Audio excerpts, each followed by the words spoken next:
Hello, welcome to this site. Today I'm going to talk about Romans and the Anglo-Saxon civilization. This is a comparison between these two groups. Now let's start. The Romans.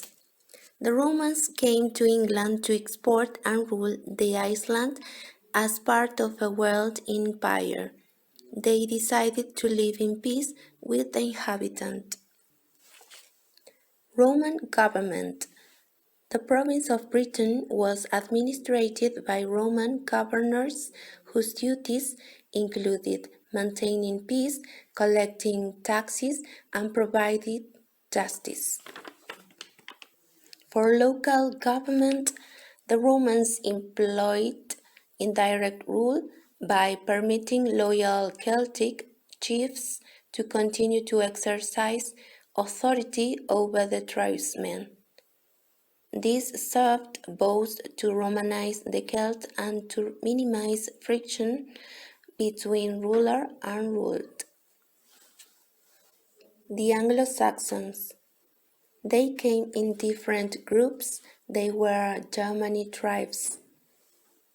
They had never treated with Romans and never fought with them.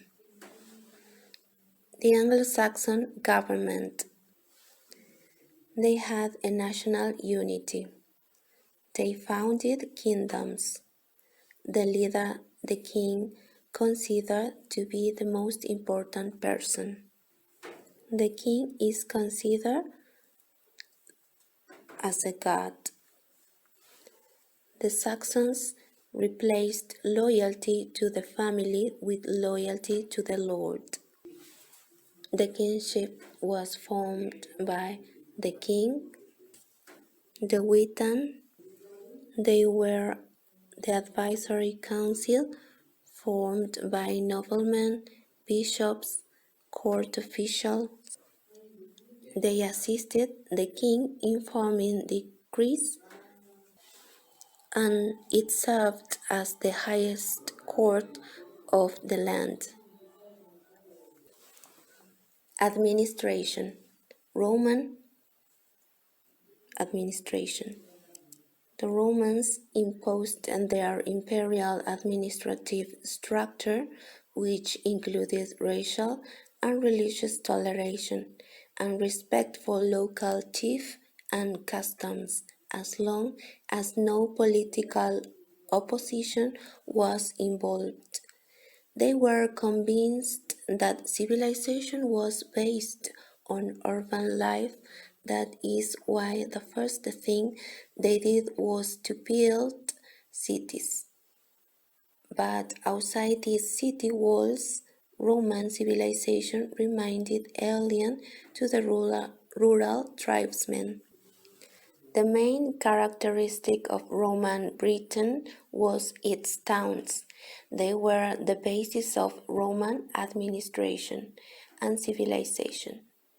There were three kinds of towns. They were the colony towns, peopled by Roman settlers, the municipia, large cities in which the whole population was given Roman citizenship, the civitas, towns that included the old Celtic capitals through which the Romans administrated this Celtic population in the countryside. Anglo-Saxons administration. The land was divided into shires, mainly according to the territory of the first tribes. The shire was divided into hundreds. These were the basic units of administration and the court system to look after the king's interests and administer justice were the aldermen and shire reeves. Within the shires were towns. Means of survival. Romans' means of survival. Romans introduced many new foods to Britain. The Britons cultivated cereals, beans, and beans, generally on a subsistence basis. In each farm, they had to supply a proportion of the ongoing need for food. Britain was, like the rest of Europe, an agricultural community, whether it was by growing crops, cereals, or raising livestock. They had to supply the whole tribe. They also consumed amount of grain. The Anglo-Saxons' means of survival. In the countryside, the vast majority of the people lived by farming. Serfs might work the land in return for service or produce.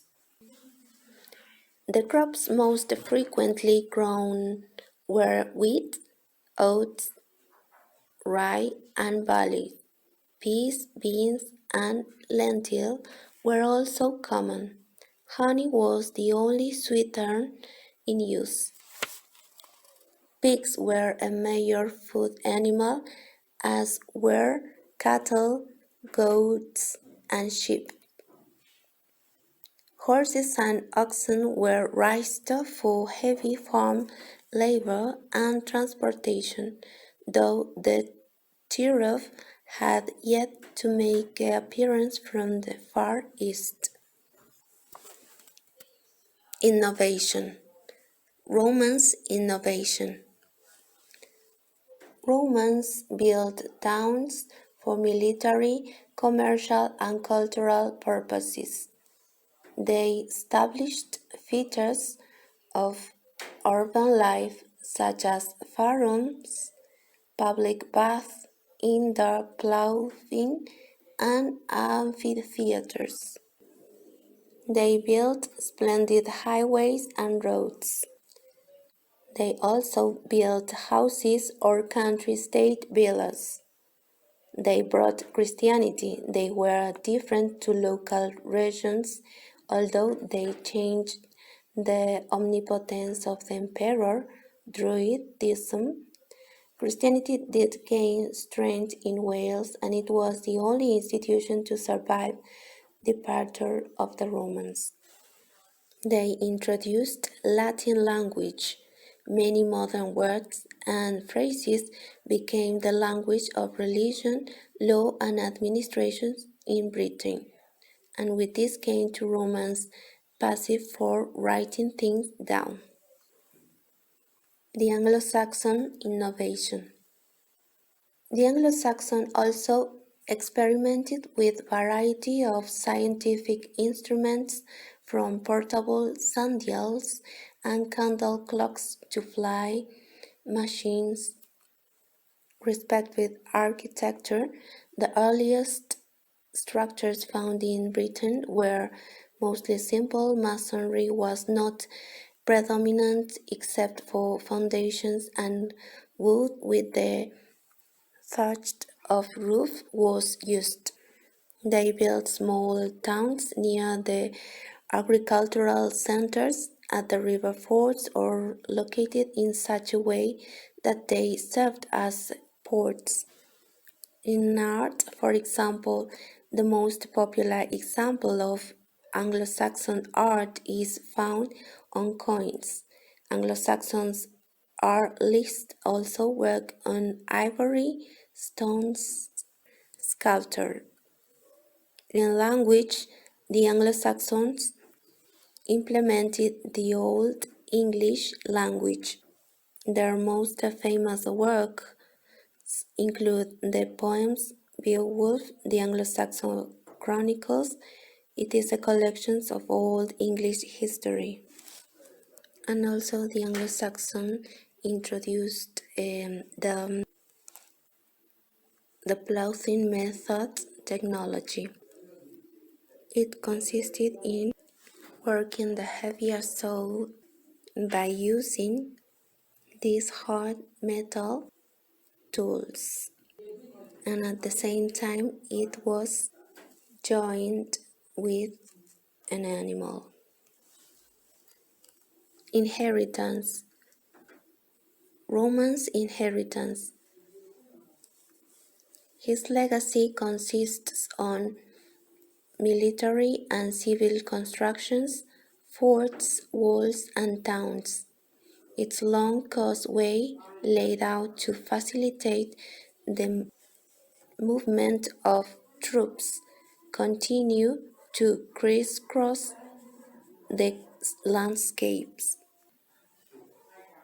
The skills of reading and writing to Britain, Christianity, faith, the powerful religion, the names of the country come to Roman civilization. The local government, they had a governance in each country. Anglo-Saxons inheritance. Some of our modern English words, such as the days of the week, come from the Anglo-Saxon language, Old English. We can also read about what happened during Anglo-Saxon times in the Anglo-Saxon Chronicles.